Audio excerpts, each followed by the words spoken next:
The values of honesty, integrity, and hard work will show forth. You don't have to be brilliant to be wise.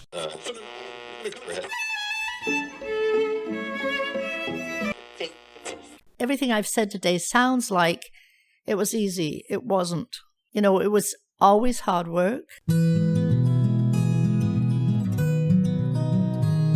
Welcome to episode 5 of Elder Wisdom, Stories from the Green Bench.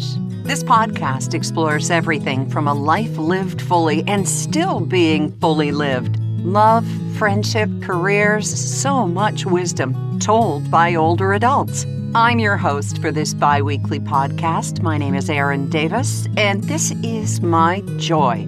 Sharing these stories, these people whose stories will resonate with you. And today, we're talking about a hot topic in our society, ageism. I share these hosting duties with Lloyd Hetherington, a husband, widower, father and grandfather, a retired teacher and a missionary, and like so many fellow seniors at Schlegel Village's retirement and long-term care homes in Ontario, Lloyd has a lot of wisdom to share. So today, Lloyd and I are going to welcome our latest guest, Barry Hickling. He's a resident at Schlegel Village's Aspen Lake and a delegate member of the Ontario Association of Residents Council, or OARC. Lloyd and I are so looking forward to this chat. Barry, welcome. It's so good to have you today on the Green Bench. I'm so grateful. We all are, right, Lloyd? You bet we are. Glad to have you here, Barry. Erin and Lloyd, I thank you very much for the opportunity. Oh, thank you. And you know what? 2020 has just taught us so much. And our guest today is going to, I think, open our eyes a little bit more about one of the things that has come to the fore, and that is ageism. I mean, all the late-night talk show hosts, newscasters, reputable sources have focused so much on the ages of the, let's say, presidential candidates. And it's been a great source of humor, but it's really irksome. And I think that our guest today is really going to have something to say about that. And, of course, my co-host Lloyd as well. We're talking about ageism. And Barry, you've been involved in OARC, and ageism has been a big thing with OARC, I'm sure, and certainly for you. What is your take on what we've seen in terms of the political narrative in 2020? Thank you very much, Erin. I would tend to say that ageism has been a separating factor throughout politics for decades, eons maybe. Ageism is a separation key. It dictates that you're a certain age, you have to behave a certain way, that your culture is different than mine, and that your values might be different as well. But ageism has separated us from each other for so long. It's got to end. Ageism is not a good factor to be involved in. The separation is too severe and unnecessary. Before we get into the steps on how to do that, and I agree with you wholeheartedly, I know that Lloyd has certainly got his own experiences with ageism as well, haven't you, Lloyd? Indeed, I have. I had a marvelous career, loved it right up until the bitter end when the calendar said I was 65, and all of a sudden I was no longer a valuable employee. I no longer was of worth to the organization. And yet I cannot comprehend that on one day I was making my contribution, the next day I was a pensioner sent off to find my way somewhere else.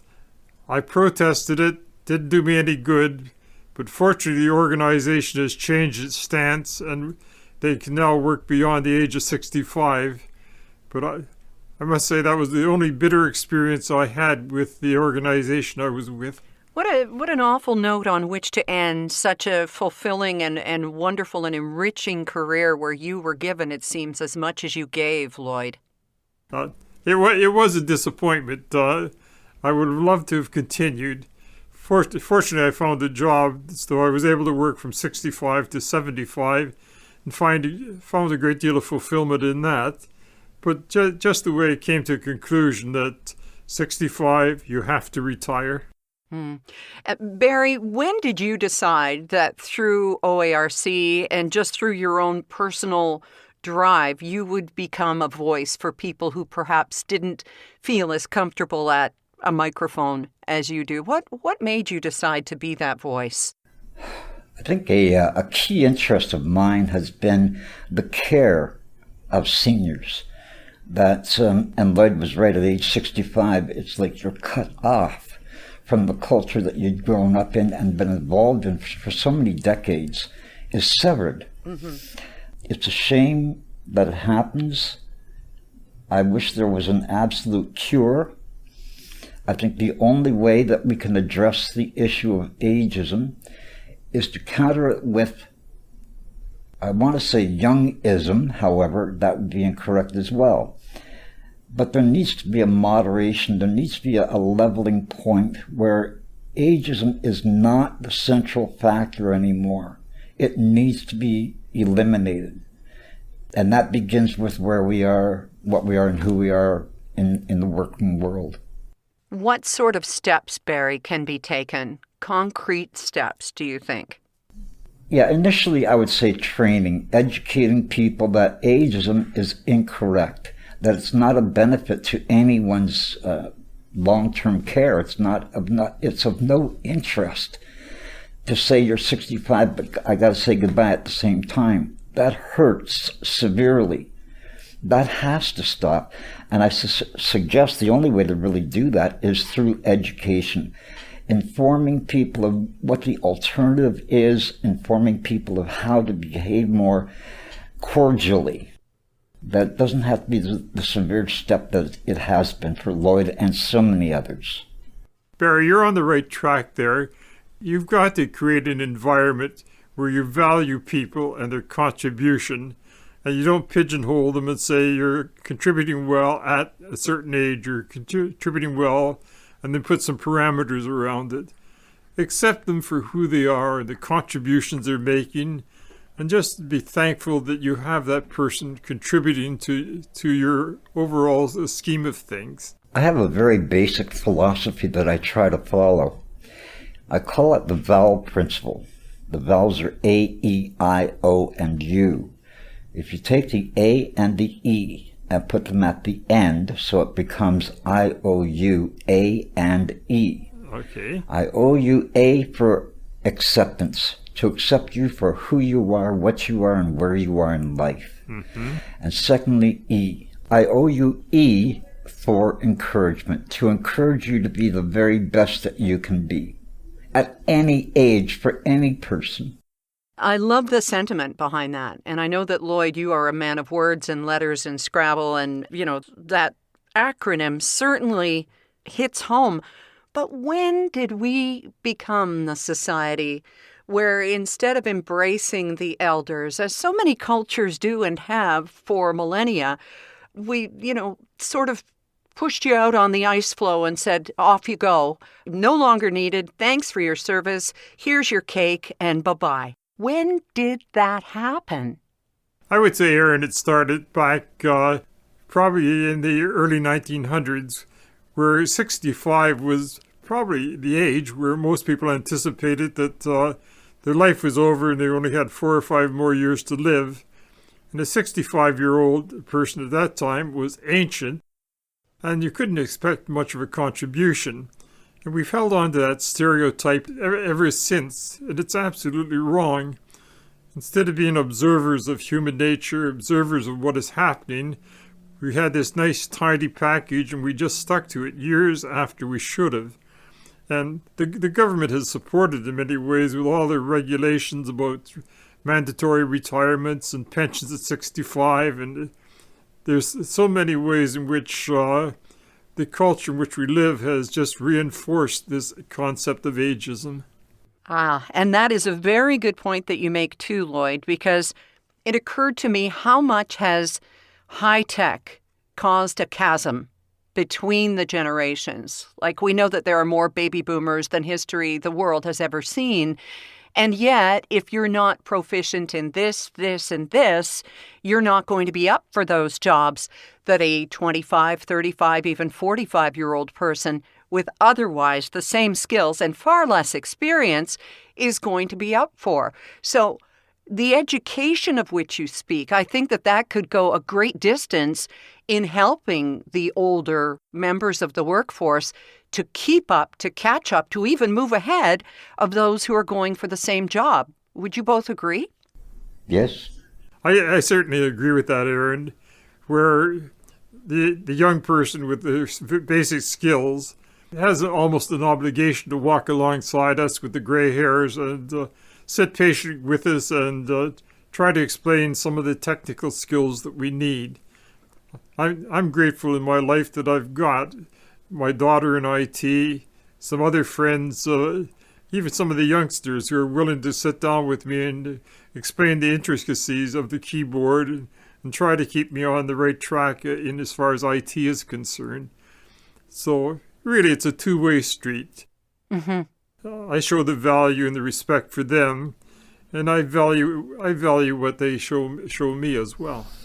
I think that's important too, that we have been learners, we've been students of our parents' behaviors, attitudes, and values, and we've adopted them as our own, sometimes with the fuller education behind that, sometimes with no further mentoring, teaching of any kind. That hurts society, because education is fundamental to anything and everything that we do. It's the value that we place on the education that I not only have, but what I can have. Mm-hmm. That places us, I think, a hope further ahead than so many young people. We've seen hope work, we've seen it fall and fail, but hope is the greatest encouragement that we can give to one another. Mm-hmm. I hope that it goes well for you. Yeah. I love those attitudes, Barry. Yeah. The encouragement and the hope, because honestly, I get angry when I think about ageism, and you're softening that for me right now, because as someone who is over 50, and I get this wall up when it comes to learning new things, like, why won't my TV remote just work? Like, I think actually it's my husband who's doing this, so I keep him around and in gainful employment. But honestly, and I think that a lot of people who were not born with devices in their hands feel this frustration. My own father, who is 87, flew jetliners, flew passenger planes, flew military jets, and can't access his voicemail on his iPhone. And is it can't or won't? Do we put these walls up and say, oh, I don't know any of this stuff? Are we, as young seniors and older seniors, being open enough to the experience of learning and saying, this isn't brain surgery? You know, toddlers are running iPhones. How do we get past that, gentlemen? I'm still looking for the answer to that, Erin. I've just got a new black box for my cable, and I've not mastered the remote to it yet. And I don't have any youngsters around. My grandchildren are not handy to teach me. Right. I'm willing to learn. I want to know, but the intricacies of it just beyond me sometimes. Right. So it is a challenge, but I'm willing to respond to the challenge in spite of the frustrations and almost unnerving experience sometimes. It is. It is, because, I mean, we get to this age, we're supposed to have so darned much wisdom, and we do in so many areas. I mean, that's what this podcast is about. And yet, all of a sudden, it's like, oh, no, I don't know how to do this. And it just gets like, it's humiliating. It is. It hurts. It does. So what do we do, Barry? What are we going to do about it? My response would be find a support. And by that, I don't mean just a simple statement, find support. It doesn't mean that. It means going out to do some research. And if that means contacting a high school department of technology or a college department of technology, then search it out. Go for it. Ask the professor or teacher, whatever it might be, how can I best learn? I don't want to take a course and I don't want to pay for a course. I just want to know what is the best way for me to do this. If we don't search out the answers, we will never get the answers. You're right on there, Barry, right on. Now, we've got to recognize that there are resources there, and there are people who are so willing to share those resources, but we've got to ask. We've got to be open and sometimes we get so intimidated, we just get all wrapped up in ourselves and don't dare to reach out to say, help, I need some assistance. Going a step further, if you were to approach, let's say it's a high school teacher, and they're in a certain department for technology, information, asking that teacher or professor, who is your number one student? Who can I ask to tutor me in this area where I'm missing? It's asking, you're right.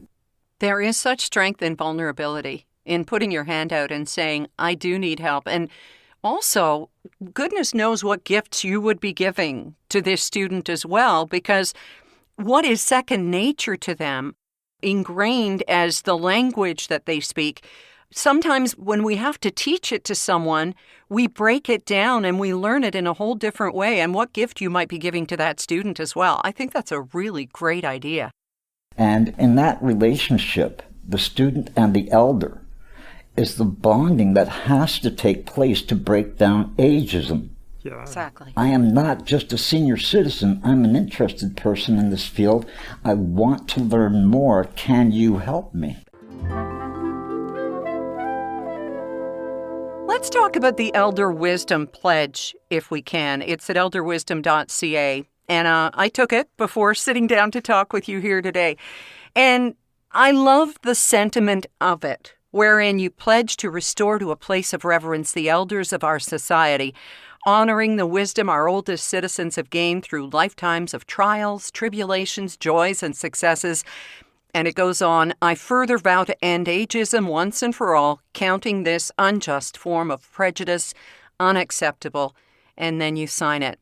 How I love that sentiment and wish that we could all step up, make the pledge, but more importantly, live by it.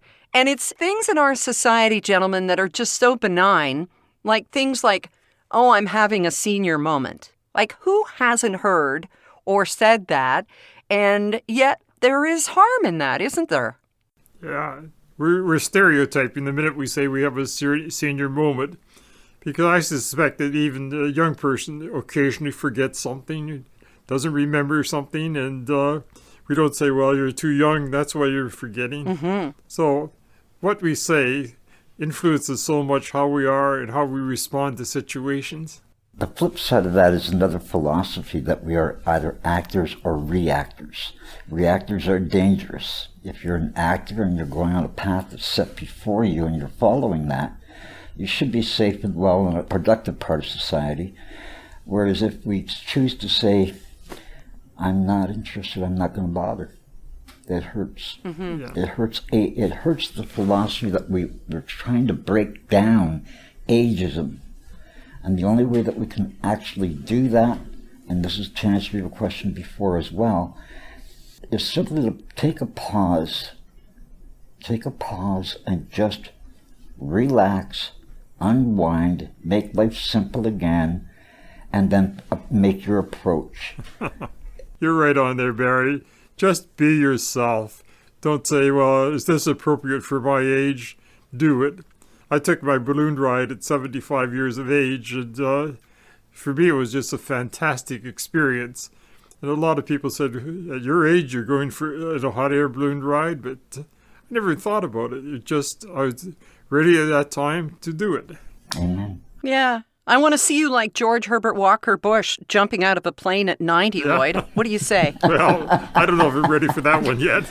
And you know, too, that whole thing about you look good for your age, or, you know, people say things with the best intentions. But I love that when Gloria Steinem turned 70, or was it 80, that somebody said, wow, you look great for 70. And she said, this is what 70 looks like. And if somebody tells me that I look like somebody in their 80s, I'm going to say, yes, please, make it Jane Fonda. You know? Right. Honestly. I love that there are people who are breaking barriers all the time. And who better to break a barrier than a Barry, not to be too precious about it. But Thank you. yeah, and continue to do that, won't you, with OARC? What are you working on with the Ontario Association of Residents' Councils these days, Barry?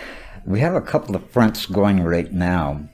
One is the attack on ageism. Mm-hmm. Okay. We're working out some concrete steps in that process as well. We're looking at education, the care of our PSWs who provide the best care for us. We have a number of different fronts that we're addressing right now to help reduce this ageism issue. Good. I so appreciate the vowels A-E-I-O-U reworked as I-O-U, A, acceptance, and E, encouragement. And it's been a joy talking to you here today, Barry, and learning a little bit more about the OARC structure of compassion, dignity, inclusion, and collaboration. I know that I feel a little less angsty about ageism than I did going in. How about you, Lloyd? I'm right with you, Erin. At this stage, Barry has summed it up so beautifully. Caring and compassion are what it's all about.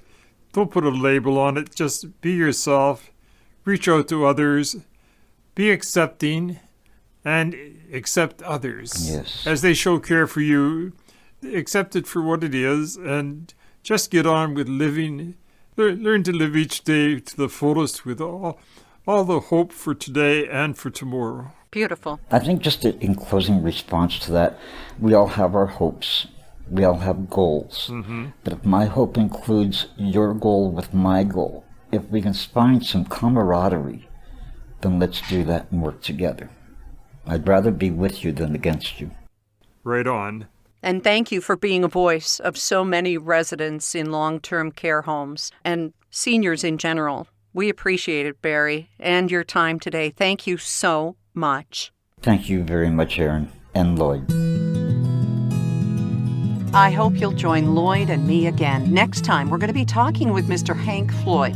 He's a Second World War veteran, a businessman with an illustrious career in the rearview mirror, but he's got some tremendous insight and advice for today, and at 94, with us, makes a startling admission. So you don't miss it, please subscribe for additional episodes every 2 weeks. You'll be notified just as soon as they're up, and we invite you to please share your thoughts and opinions on social media using the hashtag #ElderWisdom to help others find us on this green bench. Please take a moment to rate and review the Elder Wisdom podcast. It really does make a difference. And if it's easier, just go to www.elderwisdom.ca to find the link. While you're there, take the Elder Wisdom Pledge. And you can find out more about OARC. Just go to OARC.com and look into the work they're doing for residents of long-term care homes in Ontario.